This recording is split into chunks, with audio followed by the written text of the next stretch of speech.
રાજકોટની હૃદય કંપાવનારી ઘટના બાદ છોટાઉદેપુર તંત્ર પણ હરકતમાં આવ્યું છે।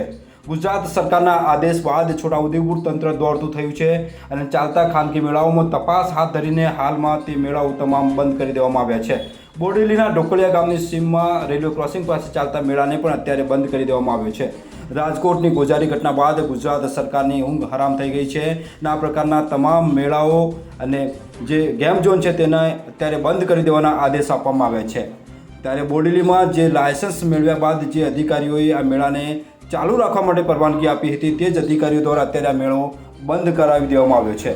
એટલે કે રવિવારથી જ બોડેલીમાં ચાલતા આ સમર મેળાને અત્યારે બંધ કરવાનો તંત્રએ આદેશ આપી દીધો છે। રાજકોટની દુઃખદ હૃદય કંપાવનારી આ ઘટના બાદ હવે છોટાઉદેપુર તંત્ર પણ એક્શનમાં આવી ગયું છે। જો તમે જાણશે ગુજરાત યુટ્યુબ ચેનલને સબસ્ક્રાઇબ ન કરી હોય તો અત્યારે જ સબસ્ક્રાઇબ કરો અને બેલ આઇકોન જરૂરથી દબાવો, જેથી દરેક મહત્વના વિડીયોની નોટિફિકેશન તમને મળતી રહેશે। આ સાથે જ લેટેસ્ટ સમાચારથી અપડેટ રહેવા માટે સોશિયલ મીડિયામાં અમારા Facebook page, thread, Instagram, daily hunt પેજને ફોલો કરો અને અમારી સાથે જોડાઓ।